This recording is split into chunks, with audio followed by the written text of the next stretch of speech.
মোদ্দা কথায় যদি 8 সালের নির্বাচনটা আমরা বলে থাকি একটা ষড়যন্ত্রমূলক নির্বাচন, বাট ওটাও তো কিছুটা হলেও একটা নির্বাচনের পরিবেশ ছিল, কিন্তু এর পরবর্তীতে গিয়ে কোনো নির্বাচনের পরিবেশ গত 16 বছর ছিল না।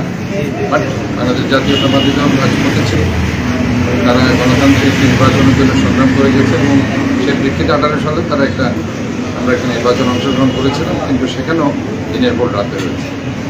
কাজে আলটিমেটলি আমাদের প্রস্তুতি সে 16 বছর ধরে আমরা নিয়ে রেখেছি। এখন মূল কথা হচ্ছে জনগণ সে ভোটে প্রত্যক্ষভাবে নির্বাচন অংশগ্রহণ করতে পারছে না, কারণ আমরা এটাই চাই যে জনগণ তাদের ভোট দিয়ে তাদের ভোটাধিকার প্রয়োগ করে বাংলাদেশ জাতীয়তাবাদী দলকে নির্বাচিত করুক। কারণ আমরা সবসময় বলি যে আমরা কোনো পিছনের দরজা দিয়ে ক্ষমতা আসতে চাই, আমরা সবসময় সামনের দরজা দিয়ে জনগণের ম্যান্ডেট নিয়ে ক্ষমতা আসতে চাই এবং আমরা চাই মানুষের ভোটাধিকার প্রতিষ্ঠিত হোক, আমার ভোট আমি দেবো, যাকে খুশি তাকে দেব, এই মতবাদ প্রতিষ্ঠিত হবে এবং এটাই কিন্তু আমাদের মূল লক্ষ্য এবং এই লক্ষ্য নিয়ে আমরা কাজ করে যাচ্ছি। আচ্ছা, চট্টগ্রামের 16টি আসন,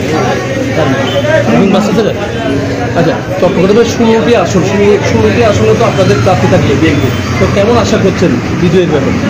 আমরা আশা করছি আমাদের নির্যাতন মামলা হামলায় ইনশাআল্লাহ সামনে সংসদ সদস্য প্রার্থী হিসাবে তাদেরকে মনোনয়ন দেবে। আচ্ছা, দলের মধ্যে কি কোন দল হলে কি আসলে কোনো বরাদ্দবি হবে কিনা? আমাদের আসলে এটা একটা বড় দলের মধ্যে ভুল বুঝাবুঝি হতে পারে, কিন্তু সেটা হয়তো সাংগঠনিক কোনো কারণে, কিন্তু আমরা সবাই প্রয়োজনে ঐক্যবদ্ধ থাকি এবং সামনের যে নির্বাচন আছে আমরা মনে করি সমস্ত দ্বিধাদ্বন্দ্বগুলিকে আমরা ঐক্যবদ্ধভাবে কাজ করবো এবং যে প্রার্থীকে মনোনয়ন দেওয়া হবে হাইকমান্ড থেকে সবাই সে প্রার্থীর পক্ষে কাজ করবে। কেমন নির্বাচনটা আপনি চান? আমরা এটা বলছি একটা নির্বাচনটা অবশ্যই প্রতিদ্বন্দ্বিতামূলক, নির্বাচনে মানুষ যাতে ভোট দিতে পারে, নির্বাচনে যাতে একটা সুষ্ঠু সুন্দর গণতান্ত্রিক পরিবেশ থাকে এবং যে ভোটের অধিকার মানুষ হারিয়েছে সে অধিকার যাতে মানুষ ফিরে পায়, এটাই আমরা চাই। অনেক ধন্যবাদ।